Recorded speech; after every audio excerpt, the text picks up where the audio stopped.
Hello, everybody. This is Willie Sublet III, founder of RightTouch Solutions, and welcome back to the RightTouch Rundown. I apologize for taking an unscheduled break. The family offered me to go on a cruise with them, and I took it. So let's get back into it. In our previous episode, we talked about how to build a plan that actually works. You want one that lives and breathes and moves with your organization. But a plan can only do so much on its own. What determines whether that plan is successful is alignment. Alignment is what keeps everything and everyone moving in the same direction. It turns your strategy into action. It keeps that energy consistent, and it helps you avoid a majority, can't escape them all, of the frustrations that come when people are working hard but pulling in different directions. I want you to think about it like this. Even the best plans will stall if the board is driving north, the staff volunteers are going toward the south, your directors are moving west, and all and everyone has forgotten that the budget is parked somewhere in subsection C3 between two lampposts. So today, I want to talk briefly for a moment about how to bring your board, your volunteers, and staff along with your budget into alignment. We're going to talk about 3 pillars that will hold your organization steady. There are many of them, but today I'm only going to do 3. We're going to talk about your board, your volunteers, and your budget. When I say volunteer, that can include staff as well. Each one has a different responsibility, but they are meant to work together like instruments in an orchestra. When they play in harmony, your organization sounds strong and confident. But even if one of them is offbeat, you can feel it immediately, and I promise you, everybody notices. Breaking it down, the board sets the direction. They represent the mission, they approve the strategy, they make sure the organization as a whole stays focused and on its purpose. Your volunteers or your staff, those people execute the direction. They take that vision and make it real through your programs, through your partnerships, through your operations. And then lastly, the last pillar is your budget. That supports the direction. That supports those programs. It funds that strategy. It sees what's needed and not just looks good on paper. When these 3 pillars are aligned, your organization moves with a good rhythm. The board makes those informed decisions. Your volunteers or staff, they feel empowered to execute. And the budget gives them that fuel to keep the mission running. You have to have fuel. Our poet, Missy Elliott, says, beep, beep, who got the keys to the Jeep? And if there's no fuel in that Jeep, you're not going anywhere. But when one of your pillars moves too far,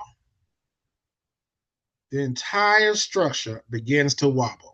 And this means your board may be overreaching. Your volunteers and your staff may be overextended, or your budget ignored the priorities that are necessary. That is why alignment is not optional. It's essential.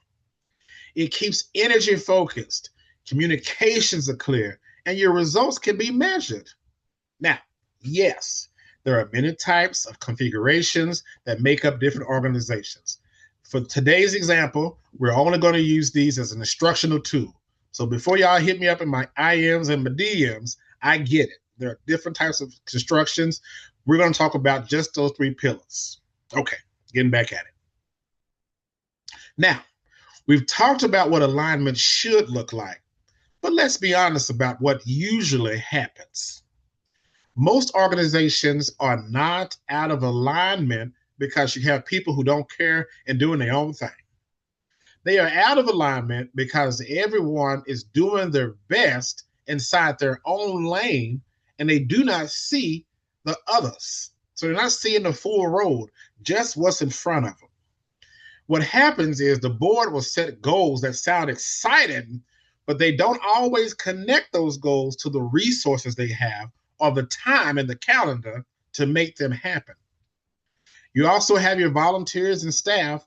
They take those goals and they start building programs, sometimes stretching themselves thin because they want to deliver. They have a passion for it, but they forget that people piece we talked about earlier, and now we're burnt out. Also, your budget often extends and ends as a separate conversation entirely, usually set up by a certain committee, as it should.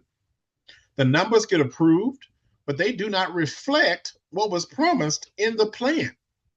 Your budget looks great, the numbers align, they all hit the right number, they all hit the right metrics, but did it align with that strategy plan that you created? Then the year gets going. Everybody is busy, hustling and bustling. Board meetings, reports, events, emails, feedback surveys, sponsor needs. The list can continue and continue. But somewhere along the way, progress begins to feel real heavy. People are working hard, but it does not feel like they are moving together. It is not that the plan failed, my friends. It is the plan and the people drifted apart. So let me give you a few examples on how that drift can show up. The board votes on a new initiative, right? But the staff learns about it from the newsletter. Nobody told them, and they're the ones actually doing it. They found out with everybody else. Or you get a grant awarded. Everybody's excited, but nobody updated the plan to show how those funds will be used. There's no metrics to show what we use the grant for. We want to get other grants or other opportunities.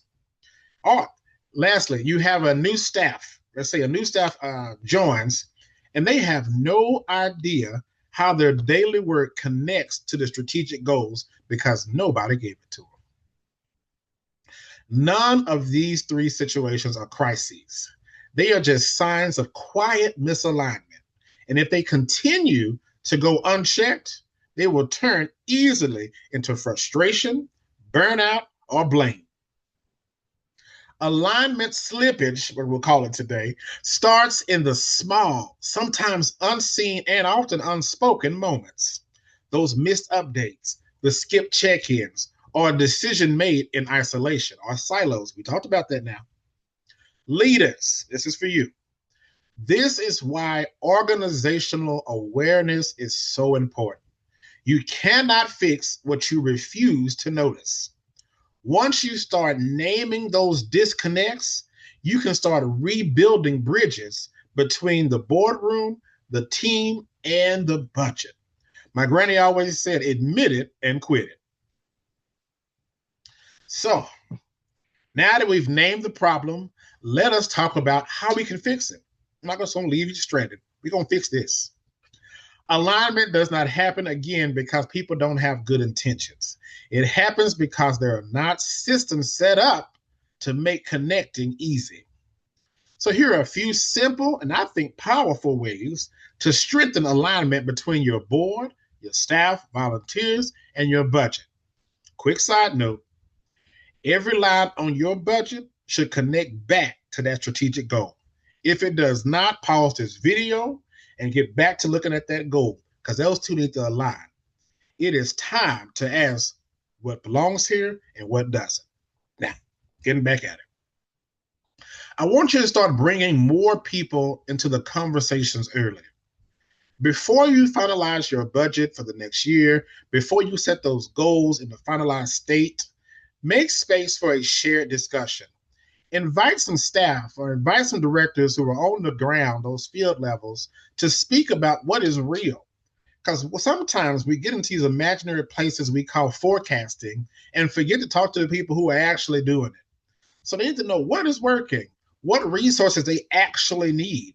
That gives you a more realistic budget and a more realistic plan.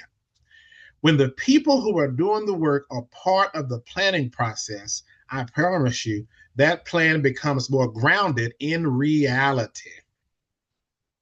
2, schedule alignment touch points. Please Do not wait until something breaks to see if everybody's on the same page. Do not wait till frustration just have hit the top and now let's get everybody in together to talk about it. Get those regular check-ins between committees, staff leads, volunteers, finance teams, however many committees and ad hocs you have, to talk about where are we? Where is progress?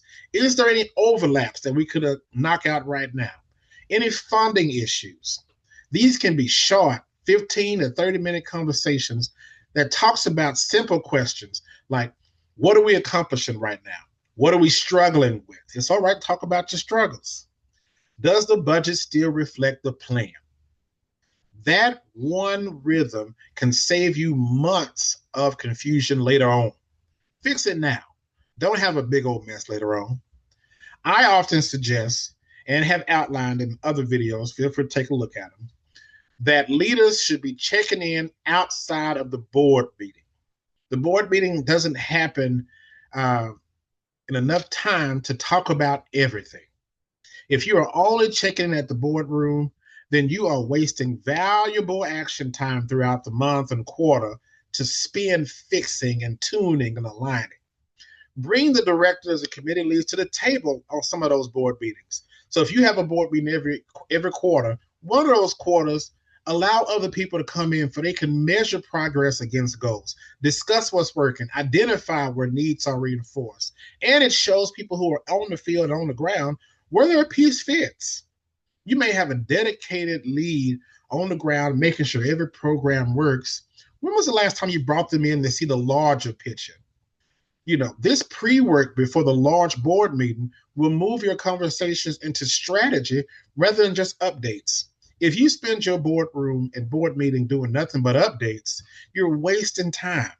Then where's your governing time? Where's your aligning time? Let's talk about that. Get into it. Lastly, use visual tools to keep priorities visible. A shared dashboard on the cloud, a progress tracker, or even a simple spreadsheet will do wonders for keeping people aligned. When goals and budgets and responsibilities live in one place, everybody can see where attention is needed. It will remove the mystery from decision making and replace it with clarity. Now, larger board meetings should also create space for connection, not just reports. We just talked about that. Encourage your teams to share updates across departments, giving them the opportunity to identify those cross collaborations, those silos of unnecessariness. The goal is to remove those and keep everybody focused on the shared mission. Now, for my smaller orgs, hey, you just got out here, you're getting bigger. It's happening in due time in your appointed season. But right now, you're a smaller org. That's fine. There are a number of tools that are zero to low cost for creating a dashboard. You can use Excel, PowerPoint, Canva. Asana has a free one. Or you can just call me up and we will assist you finding the right one for your organization. These tools may require a bit more hands-on effort. However, that is a great thing, as you will be intimately knowledgeable about the progression. If you have to put your hands on it or work on it and build it, you know way more about it. You're more connected to it. It's part of you. It's part of the conversations. So don't turn down tools that require a little bit more work. Actually lean into them. Now, before we go, as I always say, let's celebrate those wins. When something goes right, call it out. We have a habit as a people to focus on when negative things happen, let's get on top of it. But when something positive happens, call it out and shout it from the mountaintops. Highlight those moments that showcase how everybody is winning while busting their tails for a shared overall success. Because your people are doing great work. Highlight them because they busting their tails. This also means reporting back when you notice in the market that your team is winning. In my leadership journey, I used to start a meeting and saying something like, hey, I was speaking at this event and I have to say how grateful I am to my board. This is the best board this side of heaven because we don't have the issues that some of my panelists were having, or because of how wonderfully we handled this issue in the past, I was able to speak on this thanks to how we communicate with one another. Those are wonderful opportunities to let your board know that you are throwing up their praises even when they are not around. These stories remind people that alignment is not about control, it's about collaboration. I love the fact when I'm out and about and I can answer a question or I can bring something to a panel that my board and we dealt with, and I can talk about my board or somebody tells me something that's going on. I love that collaboration because I'll give kudos. Alignment, again, my friends, is not a one-time fix. It is the culture you want to create. It is built when communication becomes a habit, transparency becomes normal, and every part of the organization's trust that the other part is moving in the same direction. Ain't that wonderful? When without even thinking about it, you already know that another piece of the org is moving in the right way. When you build alignment intentionally, meetings will become shorter, decisions become clearer, and progress is measurable without effort. Before we wrap up, my friends, I want to speak directly to the leaders for a moment. Here it is straight from my mouth. Alignment is not about everybody agreeing on everything. It's not going to happen. It is about everyone understanding the same direction. That's very different. Your role as a leader is to keep the compass visible, even when the path feels unclear and fog is in the way. Truth is, people do not lose motivation because they dislike the mission. They lose motivation when they cannot see how their part connects to it. That is where alignment becomes leadership. You are not just keeping people busy. You are supposed to be keeping them connected to the organization, to the mission, to the purpose, and to the vision. The strongest leaders I know are the ones who pause to ask themselves, does this decision move us together or is it going to pull us apart? That one question changes everything. Take a pause moment to answer it. Because when the board, the staff, the volunteers, the budget move in the same direction, energy will flow real natural, real smooth. Decisions, again, will be faster. Progress, easier. Accountability feels like teamwork without tension. Now, I'm not going to say it will never be tension because that's a lie. You got a lot of different people, a lot of different experiences, a lot of different life. There will be a little bit of tension, but it will be less when you have accountability and a culture of teamwork.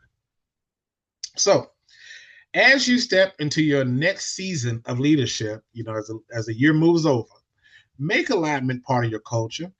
If it already is, strengthen it. If it's not, one more step. Bring people into the conversation. Keep the mission visible in your meetings, and remember that your plan, your people, and your resources are not three separate things. They are one movement working toward the same goal. Because when alignment becomes the norm, success does not have to be forced. It becomes a natural result of everyone moving in rhythm. Next week, we're going to talk about, next week? Creating a culture of accountability. We're going to continue this accountability thing. I was going to say something else, but we'll move that later on. What it looks like, what it does not look like, and how I can keep your organization healthy and growing. It's good to be accountable. It's hard, but it's still good. Well, my friends, it is time for me to get on out of here. Remember, again, I'll say, I think it's the third time, alignment is not a one-time event. It is the ongoing practice of making sure the vision, the people, and the resources are all walking in the same direction. When you create the kind of connection, when you create that kind of connection, you remove confusion and replace it with clarity. You remove burnout and replace it with belief and hope. So, As you are looking at your own organization this week, take a moment and ask yourself a simple question. Are we moving together or are we just moving? Because the difference between progress and just motion is alignment. Thank you so much for joining me for another wonderful episode of Right Touch Rundown. I know I said I'll be brief, but I try each time and I never am. If this helps you think differently about how you or your team works together, then share it with them. And then also share it with another leader who is trying to strengthen their organization. Do not gatekeep. Follow RightTouch Solutions for more weekly insight. And remember, mission moves best with structure. I'll talk to you soon, everybody. Bye-bye.